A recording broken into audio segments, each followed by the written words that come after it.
नमस्ते। आज बात करते हैं उस बिजली की, उस अदृश्य शक्ति की जो हमारे आसपास सब कुछ चलाती है। पावर प्लांट से हमारे फोन तक बिजली का ये जो सफर है ना, ये कोई सीधा साधा सफर नहीं है। इसकी कहानी लिखी गई है दो जबरदस्त आइडियाज के बीच हुई एक ऐतिहासिक जंग से। तो चलिए सीधा चलते हैं उस बुनियादी लड़ाई पर जिसने हमारी पूरी इलेक्ट्रिकल दुनिया की नींव रखी। तो एक तरफ मैदान में थे थॉमस एडिसन अपनी डायरेक्ट करंट यानी डीसी के साथ। डीसी का फंडा एकदम सिंपल था।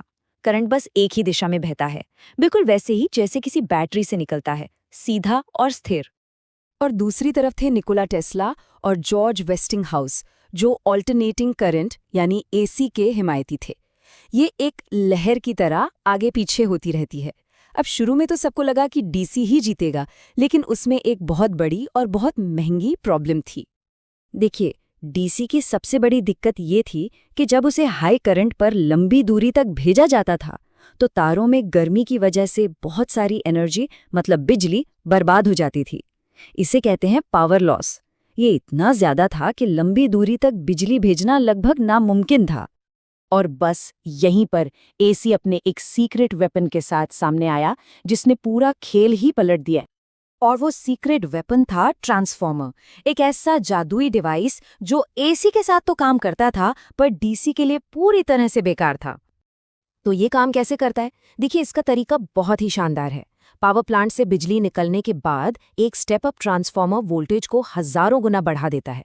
अब होता क्या है कि वोल्टेज बढ़ने से करंट एकदम कम हो जाता है, और क्योंकि पावर लॉस करंट के स्क्वायर पर निर्भर करता है, करंट थोड़ा से कम करने पर भी बिजली की बर्बादी कई गुना घट जाती है। और फिर हमारे घरों के पास एक स्टेप डाउन ट्रांसफॉर्मर उसे वापस सेफ लेवल पर ले आता है। जरा सोचिए, अगर हाई करंट वाली डीसी को भेजा जाता तो पावर लॉस इतना होता कि पावर प्लांट की ज्यादातर बिजली रास्ते में ही गर्मी बनकर उड़ जाती।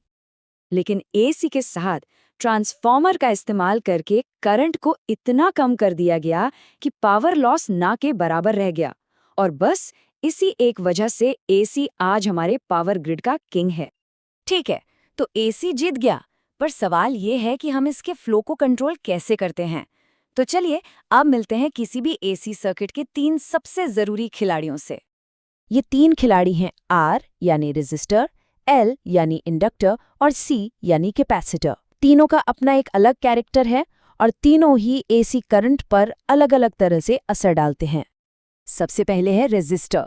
ये बड़ा सीधा साधा है। इसका काम बस करंट के रास्ते में रुकावट पैदा करना है। इसके सर्किट में वोल्टेज और करंट एकदम साथ साथ कदम से कदम मिलाकर चलते हैं। अगला है